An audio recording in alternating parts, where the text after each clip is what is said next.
all you good people. Welcome to another episode of Eat.Travel.Create. Welcome to the show. This show is going to be a little different than our regular shows. Not only because I'm going to have the tables turned on me and I will be the one interviewed, but also there will be, because of the length of the interview, there will be no episode of The More You Know. Oh, don't cry. But it'll be okay. There'll be another episode. I wanted to keep the video short-ish. So I needed to cut out The More You Know episode. But anyway, without further ado, let's start the interview. And I will be interviewed by my friend and cousin, Todd Gregory. And let's see how this goes. You ready? Welcome to the show, Todd. What do you mean, how is it going to go? It's going to go great. It's going to go great. Are you afraid? I'm not. I am not. Yes, I'm afraid because I never know what's going to come out of your mouth. Because I wanted to. So, folks, just so you know, I wanted to script the questions like I do with all my things. Because I just don't want people to be put out. No. But my dear, loving cousin was not having it. No. No. They need to feel the warmth. They need to feel the warmth of your comments. And the questions that I'm not here to embarrass anybody. Please, viewers, please don't let them paint this ugly picture of me. No, I'm painting a good picture of you. You're a good interview. It's just that I don't know what the questions are, and they're going to be. I mean, people's mothers are watching. I'm not. But I've seen some of the things you said to people's mothers. That's the.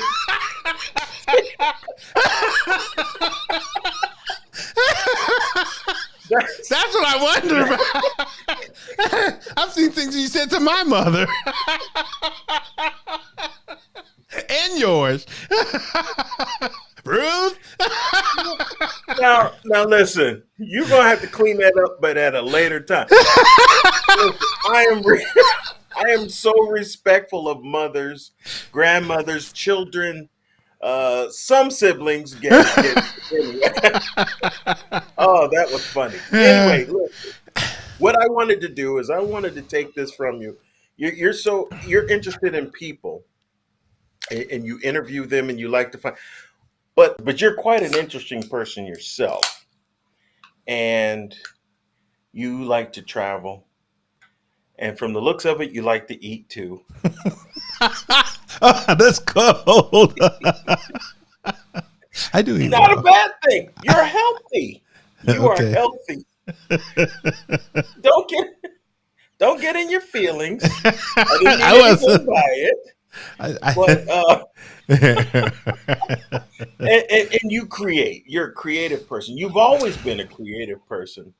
I didn't realize until later on in life how creative you really are. So let's talk about this. Let's talk about you for a change. Now, okay. I don't want to, and I'm not trying to embarrass you or anything, but let's talk about your creativity first. Okay. What is it that you like to do? What makes you tick? What is it about you? Oh, wow. That's a good question. What makes me tick? I would have to say that I cannot get enough of learning and trying new things and doing new things. And as far as creativity is concerned, it's interesting. When I was 17, they started, this is in Columbus, Ohio, they started a new type of, what do they call those schools? Magnet trades. It was like a trade school. So remember they used to have the trade schools where you go and you learn some industrial stuff. Well, in Columbus, Ohio, in 1976, they opened up the Fort Hays Career Center. And they had, at the time, they had three different divisions. They had the entertainment division, They have the business division and the medical division. And so I went to the school to check it out. And they had a television studio. They had a radio studio. They had dance. And I knew right then and there that I wanted to be working with the television cameras. I knew it with all my heart. But my mom told me that there would be no such thing as television in the future. So I wasn't allowed to go. And being 17 years old, you listened. I didn't have a choice but to listen. So she said, "No, you have to take something that's practical. And so she made me take something to do with computers. So I always had this bent towards cameras. I don't know why. I even worked, I don't know if you know this or not, but even when I was in my early 20s, I worked with a professional photographer. And his name was Nathan Robinson, and he was really a well-known photographer in the area. And I love working in his photography studio. So I always had this thing towards cameras. I have to say more video than photography, but I ended up getting more into photography at the time because, being in Columbus, Ohio, you're only going to go so far with the videography, right? My true love above everything is architecture. I wanted to be an architectural engineer. Really? That is my ultimate true. If I could be anything in the world, it would be an architectural engineer. But again, I wanted to go to university to study architecture. And my parents told me no. We both know what it was like in the 70s, going to the college and what that would have entailed. So it was definitely no. So I needed to find some way for my creative outlet. So I rolled forward 20, 30 years. I was living in Los Angeles. I came into a community of friends that worked in Hollywood. And I worked at the time, I was working in training and development at a large financial services company. And I was in training and development, and I wanted to make my training more interesting. So what I did was I interned at one of my friends' graphic design studio. And that's where it all started. From that point on, it just took off. I actually found out that I really had a talent for graphic design. I always did interior design because my mom was an interior designer. So anything that had to do with design, art, then I was into it. Any kind of creative thing. And then one thing just led to another. And I started developing websites and presentations and things like that. And then it just spilled over into video and audio. And here I am. I have to make and that. Who would have, and your poor mother, who is resting in God's memory,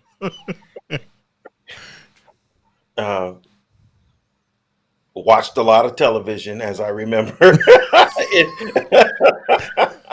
She loves soap operas. She loved them. I remember. I do remember that. Just think, she told you then that there won't be any TV in the future. Here we are, so many years later, and yeah. Okay. Anyway, so we'll laugh about that one later. Yeah. But that's interesting. So you found a way to meld the Vulcan mind meld the two loves together, and wow. So wait a minute. But let's do this. When did you? Because I know you've lived in a couple of different states. When did you make your way? 5 to be exact. I thought it was more, but anyway. When did you make the transition from the East Coast to the West Coast, and how was that transition?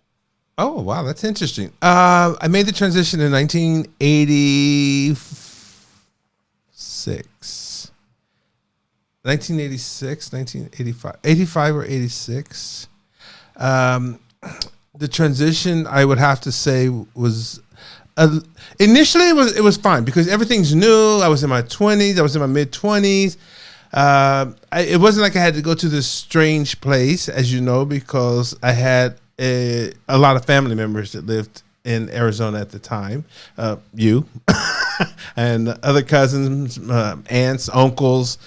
So I had my family there, and I made a lot of friends there. And so I think initially the newness and the cleanness and just the difference. You know, when you come from the East Coast, you have a lot older, let's say, I don't want to be disrespectful, let's just say less clean, less manicured cities than Phoenix. And then you get to Phoenix and everything's bright and new and shiny and clean. And I was dragged in by that initially. But I think what happened over time, over a period of about 9 years, it started to wear on me, or I was coming into my own as a person, and I realized that Phoenix is not the kind of city for me long term. One was the heat actually was probably low down on the list. I would have to say number one on the list was the lack of cultural diversity. Oh, the lack of the ability to self-actualize for me. I don't know if you remember, and I'm going to give you a case in point that you, above all people, know well. When we worked at Mote Electronics, that mindset was typical of a lot of organizations that I find. I don't want to go into too much detail, but I'm going to say you know exactly what I'm talking about. And I just didn't like the fact that you always felt second class. You always you never felt that you could self-actualize and be all you wanted to be. You always were reminded. You were always reminded of your place in society, and that didn't work for me. I didn't want to be reminded of myself, because I noticed that when I made after 10 years of living in Arizona, I moved to first Central California. I moved to Santa Barbara, and I love Santa Barbara. Santa Barbara was a little too small for me, and then I moved down to LA, and I think that was the pivotal point in my life was moving to Los Angeles. I would have to say, somebody said, what turned your life around? It was Los Angeles. It was living in Los Angeles and realizing, because it's like I was growing into my own as a person. I was now in my mid 30s. I was 36, 37. I was 37 years old. I was coming into my own as a person in a place that was a little more conducive to my personality. Gotcha. And you felt a little freer. You felt like you could go places and do things, and you didn't feel like this weight of a particular culture on you, and I really like that. You were free. You were more free. I'll just put it that way. And then the epitome of that was living in San Francisco. Okay. So now, very nice. That's nice, and I understand what you mean by that. California. You know, it's not all Hollywood, but there is a different vibe once you get to California. You know, it's like, okay, all right, because you've got everything there, everything. Yeah. You know? So now, in between all of this moving to different states in the United States, you would travel. Yes. You would go, and they'd be like, "Where's Chris at?" "Oh, well, he's here." What's he doing there? And who did he go with? "Oh, he went by himself." Yeah. Well, he went by himself. Okay, so and explain to me first off, what was your first, if you can remember, what was your first international, the first place you went and you said, "Oh, I got to keep doing this"? What was the first country you visited? What would you say? Okay, so I have to honestly admit the first country I visited did not give me that feeling. Okay, I would say the first three places I visited, while it did want to encourage me to do more, it didn't. It was too. What was the place? The first country we ever visited outside of the United States was Canada, which to me the culture was too similar. So it's nothing against Canada. It's just that you didn't feel like you were going somewhere different and exotic. It felt a variety of the same thing. The second place that I went to was in 1982. I went to the Bahamas. And the Bahamas was different. It was different, but I was in a kind of a travel bubble. And when I say a travel bubble, what I'm talking about is, I did the prescribed things. I went to the hotel and stayed in the hotel, and the tourists did the tourist things. Yeah. And you didn't really get a flavor for the country. Okay. The very first, and then after that is when. Mexico, and I think I went to Mexico more than anywhere else. And while it was different, it was how did I say this? Because close to the United States, it was so close. Yeah, if you remember, we used to make those little jaunts down to Rocky Point and hang out at the beach and stuff like that. So, and again, we were in our bubble with our friends, and we just went there and camped and slept on the beach and and did our thing, which was fun. It was totally fun. But the very first place, to answer your question, the very first place that I went to, and I was so blown away that it was like, okay, this is what the rest of the world is like, because it was so different. And I would have to say it was Istanbul, Turkey. Oh, in 1994. Yeah. And you went by yourself. And I went by myself against the wishes of every single person that I knew. We thought when we heard he went to Turkey, it was like, what? There's a war there. Isn't there a war there? There's always a war there. But okay, so you went to Istanbul, Turkey. Mm-hmm. And I remember when you came back, you were like, oh, and you just wouldn't shut up about Istanbul, Turkey. So now let me ask you this.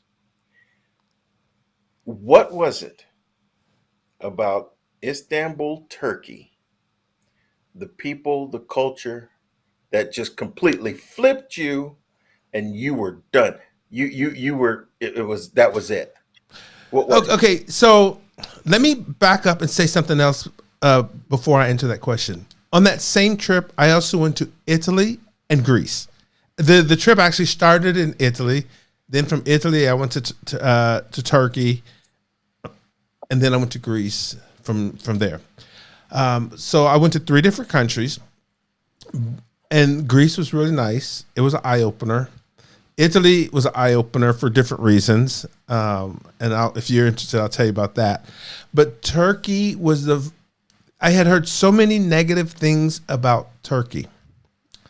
And I think what happens is a lot of times people, their opinions are shaped by what they see in the news and by what they see in movies. And right. I'm not kidding you, not one person had anything good to say. Not one. Anything good to say about going to Turkey. My mom, I know my mom, and she was like flipping out, saying, oh, they're going to kill you over there. And, they're going to put you in jail. And I had to let people know, it's like, I'm not planning to go over there to commit crimes to be thrown in jail. That's not the purpose of this trip. Right. I'm not saying that I couldn't accidentally commit a crime while I was over there, but I wasn't purposely going to a foreign country to commit a crime for which I needed to be thrown in jail. Gotcha. Now, the reason why Turkey was so mind-blowing to me was for 2 reasons. It was nothing like people said it was. And in fact, I felt safer in Turkey, in Istanbul, walking the streets by myself at night than I ever felt in any city in the United States. New York, where I used to live, Los Angeles, Columbus. I can believe that about Columbus. Yeah, it's so. Why? Let me tell you a story. What happened, and then you can get an idea. So when I get off the plane, I'm nervous because you're filtering your experience through all, and these voices are in your head. Watch out, be careful. And so I get on this crowded bus and it's smelly, and that did live up to the that kind of did live up to the stereotype. But I heard some English on the bus, and so as the people start filtering off the bus, we got down to this group, and there was these 3 American girls. And they had been traveling by themselves. And so I'm thinking, hey, that's interesting. 3 American girls are traveling in Turkey by themselves. So I kind of befriended them, and come to find out we were staying in the exact same Airbnb. I'm sorry, not Airbnb, but the same hostel. Mm-hmm. And so the next day, after talking to them, I struck out on my own, and I went into a store. And the guy, he looked at me and he said, American? And you have to remember, this was just shortly after I think it was the first Gulf War. When was it the second Gulf War? I think it was the second Gulf War. So the opinion about Americans was not at an all-time high. And so I was a little nervous, and, I was like hesitant, but, I had to tell the truth. I am American. So he's like, his whole expression changed. And he said, welcome to Turkey. You should come back and to have tea with me. You should come to my house. He invited you to tea? Huh? He invited me to tea. At his house? At his house. And, me, my, like, oh no, this is not happening. So I thanked him, and it's like, no. But it really shocked me that this stranger invited me to go to his house and have tea. And the New York fear, the LA fear of somebody inviting you to their house and they're gonna cut you up and put you. Yep. And so it's just like I'm by myself. No one knew where I was, so it's like better safe than sorry. But what I did was, when I got back to the hostel, I met up with those girls and I told them what happened. And they just started laughing and laughing. And I thought, why are they laughing at me? So they said, the next time somebody does that, take them up on it. And it's like, why? I said, what's something? They said, the next time somebody invites you to their house, take them up on the offer. I didn't have to wait long. The very next day, I went to another shop, and the guy, same thing. American? And so it's like, yeah. He said, you should come to my house for tea. And it's like, I said, okay. He said, okay. You come back here 12 noon. So I came back to the shop. He closed the shop up. We walked around. He lived really close, like around the corner from the shop. And when I was super nervous. I was super nervous. And it's like, okay, don't let anything happen. I walk in the door, and there his whole family was sitting at the table with a big spread waiting for me. His wife, his children, the whole family just sitting there waiting for me to have lunch with them. I almost wanted to cry because I said this would never happen in the United States. Wow. They were so unbelievably nice to me. They fed me. They gave me tea. We talked. They told me about their country. And then I left, and I've never seen the guy or talked to the guy again. Also, when I would walk down the street, and, I'm in a foreign country, I don't know anyone, and, you get lost. Istanbul's a huge city of millions of people. And I would stop, and I would try to ask somebody, hey, can you tell me how to get, and people wouldn't just tell me. They wouldn't point. You know how we point and say, we'll go down here. They didn't just do that. They would stop what they were doing, and they would walk me to the place that I wanted to go if it was nearby. Wow. And I thought to myself, this is nothing like anything I have ever experienced in my entire life. So you can see why, you hear all of these negative stories. Then what you do is you go and you have a personal experience, which is so totally different that it blows your mind. And to this day, I have never met people as close as wonderful as the Turks. Now, there have been a couple countries that I've gone to where the people have come really, really close. Morocco and Jordan. And Egypt was a little bit like that too. But you see a theme? You see a theme in these countries? But someone told me that a lot of these countries, they still have that hospitality towards strangers type mentality. And I remember when I crossed the border from Spain into Morocco, and they asked me, they saw my passport, and then they said, you're from the United States? And I said, yeah. And then the first thing they asked me, said, where do you live in the United States? I said, Los Angeles. And they were like, Rodney King. That's what they remember? That's what they thought about. Yeah. The beating of Rodney King. They knew about this in this little border town in Morocco. And you know what they said to me? They were like, not to worry, brother. Welcome home. Welcome, brother. Welcome home. And there was another guy standing behind in line in Morocco. And he saw what was going on, and he saw that I was American, and he says, okay, I'm going to look out after you. The whole time we were in Morocco, that guy looked out after us, made sure we stayed in the right areas. He came and showed us where we did. He was a complete tour guide, and he had never seen us before. He just heard from what we were standing, he just heard what we were talking about, and he just took it on himself to make sure that our visit to Morocco was successful. Wow. Well, now you raise another question, and some people may understand this, some people may not. You and I will. So you had that experience. So I'll get to my other.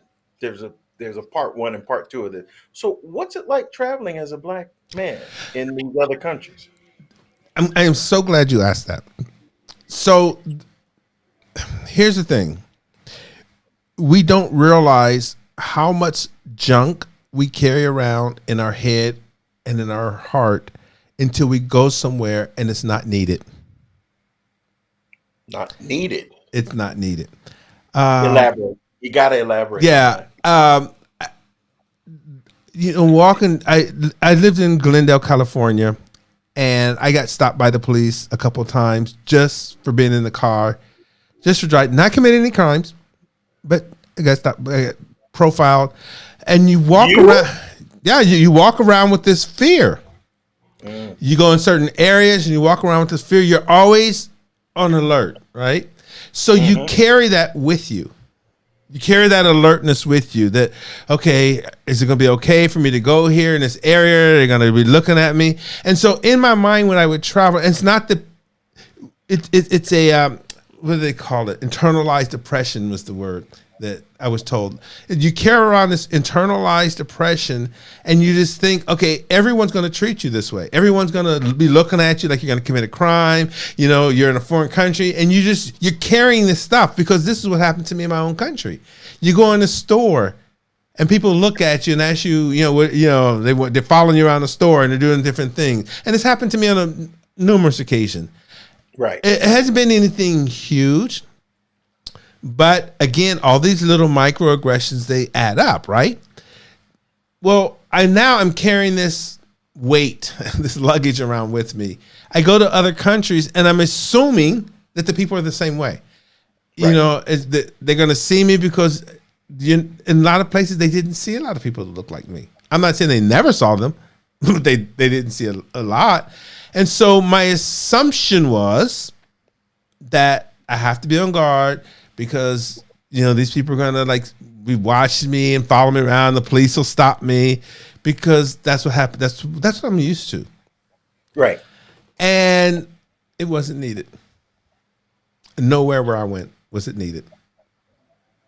How about where you are currently? It's not needed. In fact, when I was considering to move here, I talked to one of my friends that was living here, and I said, I got to be honest with you. I heard, because you see it in the news, that, you know, the Italians could be really racist, and they were throwing bananas at the soccer players, football players and things like that. Mhm. And you hear, because they broadcast it on the news in the U.S., right? And my friend, he just started laughing, and he said, "You don't have to worry about that." And it's like, wait a minute. Yes, I do. He said, "No," because I was moving to a small town where there was no one that looked like me, I thought. And he said, "Nope, you're not gonna have to worry about that." He said, "You're an American." And I said, "Well, I had to worry about it in America." He said, "Not in Italy, you won't." He said, "Italians love Americans, and you'll be fine." And I have to say, he was totally right. I have been treated so well here by my neighbors, the people in my town.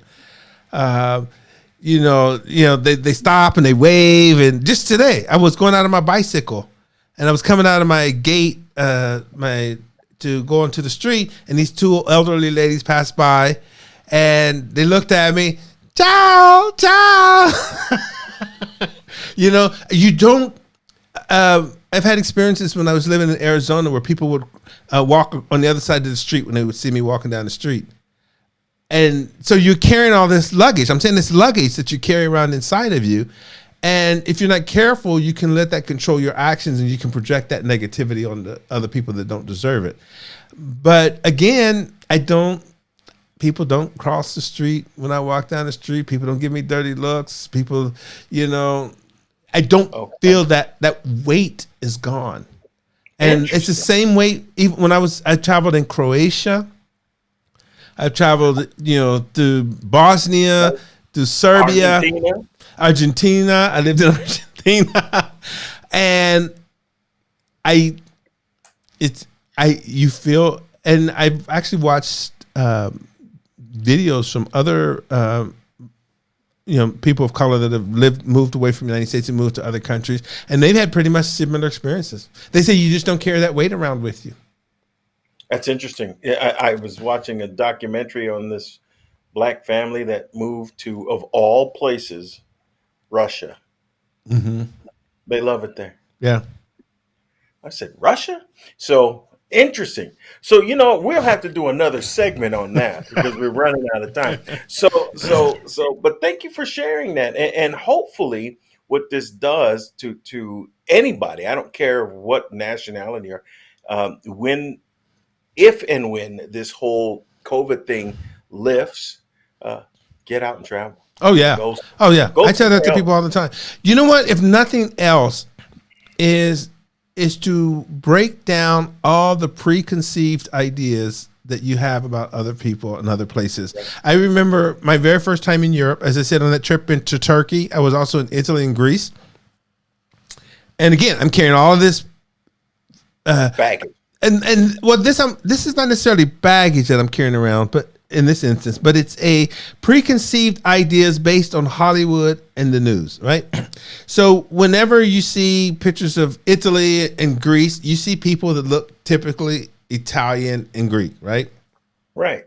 When you go to Paris, you see people, Parisians and stuff like that. Well, all I'm going to say is, if you visit those places, you're going to get an entirely different idea of what those cities look like. They are a lot more diverse than you can ever imagine. The first time, 1994, landed in Rome, and I'm at the airport. I haven't even left the airport yet. And I'm passing, walking to come out of the airport. And I keep seeing all of these black people, but they're not traveling because they're working. At the airport, they're working in the restaurants, and they're working in different things. I'm thinking, huh? That's odd. It wasn't like one or two. It was enough for me to take notice. Right. And then it's like, wow, that is so odd. But then when I went to Greece and I was in Athens, I saw the same thing. So I remember one day being on the bus, and there was this black guy on the bus, and I asked him, I said, hey, where are you from? And he spoke English. And he says, I'm from here in Athens. I said, did you move here? He said, no, I was born here. And I was like, oh. I said, so where are your parents from? He said, Athens. So just like, remember, Greece is right across from Africa. Okay, so people have been coming between those two places for thousands of years. But this is not what is portrayed in Hollywood. Hollywood and the news, they perpetuate concepts of places that aren't true. It's the same thing if you think about it. If you look at movies, I remember watching a movie called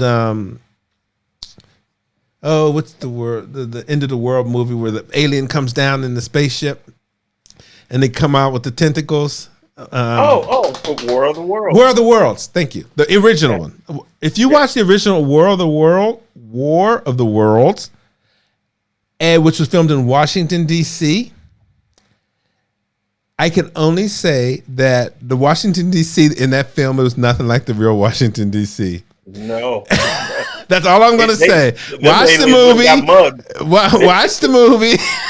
And go. In the movie, and I don't want to harp on this thing about race, but in the movie, I only saw one or two black people in the whole movie. Right. Which Washington, D.C. was a predominantly black city. So if you were coming from, if all your ideas of Washington, D.C. was based on what you saw in the movies and on television, you would have gotten an entirely different impression when it's like you're coming to a whole different place. And that's the same thing with Italy. It's the same thing with France. I remember the first time I went to Paris, I thought I was in Chicago. It's like, wow. It's like, wow. Go. All I'm saying is go there and see. Okay. So now, interesting. We'll have to hear more about your experiences. Now, we know that you like this graphic design, you like photography and videography, you love to travel. Now, let's talk about your eating habits there, young man. Because I personally know you love bread. You like bread. But now you've been to all of these places. You've lived in these different countries. You've experienced their cuisine. What's your favorite? What is your favorite? What was your least favorite? What foods have you tried? So what foods have you tried in all of these places that would probably make everyone go, oh, wow. Go ahead. What is it? I've tried a lot of different foods. Again, when I go places, I try not to travel in what I call the American bubble, where I go eat just the stuff that the safe foods. I try to be really adventurous because when it comes to food, I'm totally adventurous. If it looks good and it doesn't kill me, there's a good chance I'm going to try it. So I've eaten snakes. I've eaten Tony Bourdain. Yeah, I've eaten snakes. I've eaten mountain lion. I've eaten eating deer is not a big thing, but sharks and frogs and snails and all kinds of things. All kinds of things. You ate a mountain lion? Wait a minute. You ate a mountain lion? I ate a mountain lion. Where were you at when you ate? Actually, that was actually in the United States, in Los Angeles, where I had mountain lion. I wouldn't try it again. It didn't. I wouldn't. That's not my top 1,000 things to eat. But to answer your question about my favorite foods, my top 5 are all Asian, or Chinese, Japanese, Vietnamese, Korean, Pakistani. Thai's number 1. I don't know why I didn't lead with that one. Thai's number 1. I don't know either. Thai's number 1. Asian and Middle Eastern are my favorites. There's just something about that type of food that just does it for me. Just totally does it for me.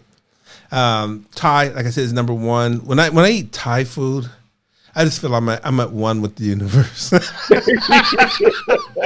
I really. Oh, in fact, that's one of the hardest. I'm sorry. What did you say?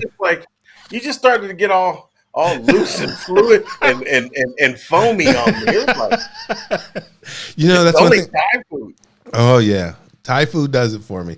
I really like Chinese food too. So Chinese is not like far behind, but I love. One of the things I miss about the U.S. is the variety of food, and we can get pretty much authentic variety.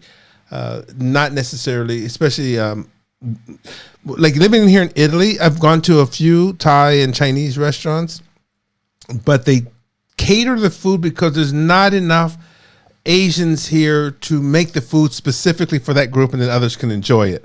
They kind of tend to, like I remember going into one restaurant, and the food, it was a Thai restaurant, but it was basically just like I was eating Italian food with Thai seasoning. Oh, really? It didn't taste Thai. It wasn't authentic. It wasn't authentic. Yeah, and I even asked, in a nice way. I said, "Excuse me." I said, "Do you guys change your recipes to get the Italian visitors?" And they said, "Yeah, because the Italians won't eat the super spicy food and you could tell they had to." And I ran into the same thing in Argentina too. But living in San Francisco, you can go to restaurants that the clientele, you can tell the food was predominantly designed for the Asian community, and anybody else that want to come along can come along. But they're not gonna change their recipes to the extent so that they can appeal to the American palate, and that's what I really like. I really like the more authentic types of food. Close next to the Asian, like I said, is Pakistani and Indian food. I think if I had to be a vegetarian, I can only be a vegetarian if I had Indian food all the time. They can do vegetables like nobody else does vegetables. The Indians and Pakistanis. To me, nobody can. Not even the Chinese or the Thai can make vegetables taste just vegetables. Taste just so amazing. Look, my mouth watering. Let me stop. Let me stop. I started become like Pavlov over here. So where did your love of bread come in? I think that's genetic. Bread. But you're a bread snob. You're like, I like fresh bread. I do. In fact, we have in the little town that I live in, on Tuesdays we have a farmer's market, and the Italians are really into their fresh bread, so which is fine because I don't have a problem with that. And I go down there and get a loaf, or the one I like a little better is the fresh baked bread that I get at the grocery store, because they have fresh baked bread too. But initially when I first moved here, before I could find the breads that I like, I bought store-bought bread, but I don't buy packaged bread anymore. I only buy fresh bread. And it is so good. I look forward to waking up in the morning. His face got all snobby. Now I don't buy packaged bread. No. I look forward to waking up in the morning and cutting my bread and putting in the toaster and having butter. And I'm fine with just toast and coffee. I can't do the Italian breakfast. I don't think I can ever do an Italian breakfast. What's an Italian breakfast? Italian breakfast is basically consists of a sweet pastry, a small sweet pastry, what we would call a croissant, but they call brioche, sometimes it's filled. They have different filled with pistachio or chocolate or curry, or they eat these things that are. It's almost like what a cannoli is. It reminds you of a cannoli, but it's thinner and narrow, and they stuff them with Nutella. They eat a lot of Nutella here. And I can't, and then they have the little teeny espressos. Although a lot of what's popular here in Italy is for breakfast is cappuccinos. Ooh. Yeah, you won't hardly find a cappuccino after breakfast, but they'll do cappuccinos for breakfast. And then for the rest of the day, it's espressos. Yeah, espressos, and man, they're just. I'd be wired. Yeah, I actually like the espressos because they help me get my caffeine jolt without having to have a whole lot. Like if I'm on the go and I just want a jolt, You can just Woo! And you will get a jolt. yeah, you get a joke. Yeah. But Have you found a black barb? Somebody can do your black hair, cut your hair. me, it's called me. So that'd be no, huh?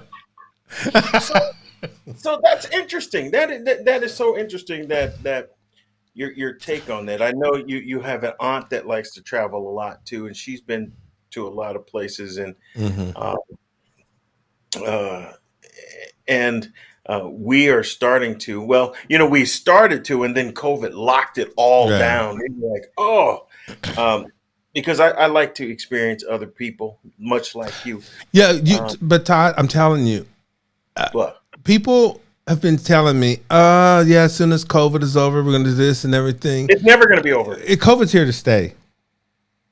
Yeah. Because they can't get ahead of all the variants, and with the mentality that I don't want to get too much into this because that's a whole different conversation that can get political, and I'm not into that. Right. But with the attitude of a lot of people towards the vaccines and even mask wearing, like I just saw a video, that video, and they were saying, since when did something as simple as protecting yourself wearing a mask become such a political thing? It's And such because of those controversy. two things, COVID's not going anywhere. I know. And I just tell people what I would do, which I shouldn't say what I would do, is what I do is I just protect myself the best way I can. Even before I got the vaccines, I traveled, and what I would do is just make sure I have my mask on. I'm addicted to hand sanitizer now. I just lost you. Hold on a second. I can't hear you. Hold on a second. Hold on. Can you hear me still? Yep. All right. What happened? What happened? Let's see here. Go ahead and speak, sir. How's this? Oh, I don't know what happened. I just couldn't hear you, and Oh then it was wow. nothing. But then it came back. I don't know what I did. Anyway, well, yeah, I'm with you. I'm with you on that. So if you're going to be watching this, go ahead and travel. Just Yeah, just protect. travel. Just do it. Just put your mask on if you can get if it's your decision to If get it's your decision. vaccinated, make the decision. Don't put it off, and and travel. Just take your precautions. I know here the downside about Americans coming here, and this is what I've been telling people lately. If you don't have your vaccine, you might want to stay home because it's going to be so difficult for you because you can't even eat in restaurants or anything without what they call a green pass. If you're European, live here in the EU community, or if you're coming from the United States, you have to show your My card. yeah. But if you don't have it, right? If you don't get the vaccine, you're not gonna have the card. But I think you can get on a plane with just proof of no, because I thought you could gotta get on do a plane 3-day. within 2 days of a negative COVID test. But the reason why I'm saying that's a yeah. waste of time is because you're going to be constantly taking COVID tests, and don't get a false positive. Because if you get a false positive, you're going to They might put you in prison. They might Rodney King you. Rodney King. No, they won't do that. Rodney King. But you're definitely going to be having to enjoy the interior views inside of wherever you're lodging at, be it a hotel or Airbnb or anything like that. So I would say if you can get the vaccine, if it's in your purvey to get it, just get it. Well, I got to tell you something. You and we can go on with you a little bit more, but time will not permit. So, but thanks for giving us just a little bit of insight on you and your eating and your traveling and your creating. So, what we would like to do in the part 2 of our series on you. Notice what I said, part 2. Well, thank you for letting me take over your little show real quick. I was, but we want to see some of your creations. And then what's going to happen is you and I are going to have to create something together that's going to boom blow these people's mind. You know what I mean? Because I honestly, Todd, I've told you this before, so you know this is I know. this is more for the audience than it is for you. I've told this knucklehead. I'm putting on airs now. Okay, go ahead. Go ahead. Put me out there. Go ahead. I told this knucklehead cousin of mine, you know, with the way we feed off of each other and banter and everything, we would make a good co-host on the show, and we'll make the show a co-hosted show. But it hasn't happened yet. But maybe it'll happen in the future. That's my hope, at least. Where his mind is on that, you know, he's a 50-something-year-old guy. He has his own mind.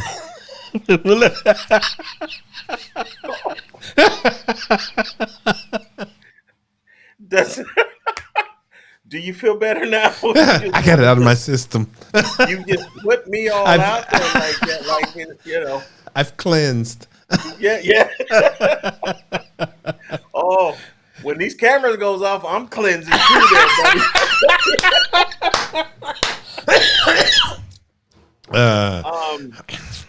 It is going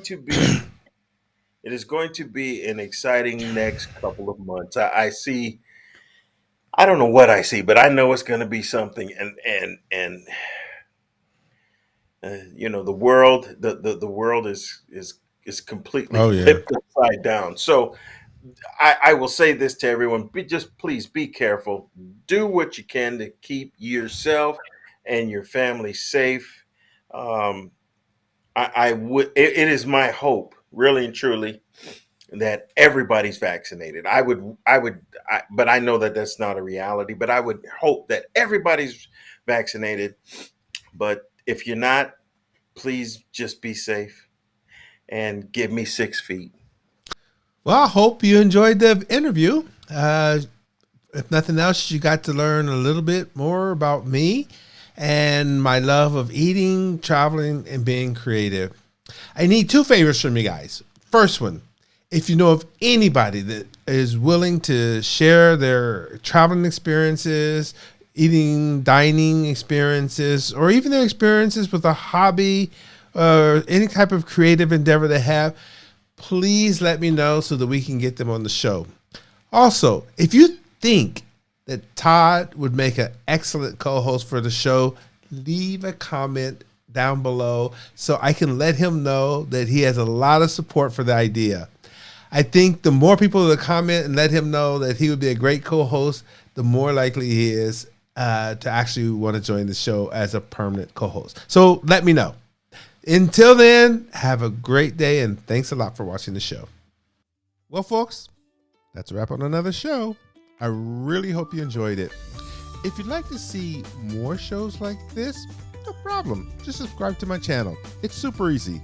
Click on the subscribe button, then click notifications, and every time I upload a new show, you'll be the very first one to know. Also, if you'd like to be on the show, or maybe you know someone wants to be on the show, no problem. I'll leave my information down in the description. Just give me a call and let me know. Until then, eat well, travel a lot, and be as creative as humanly possible. Ciao.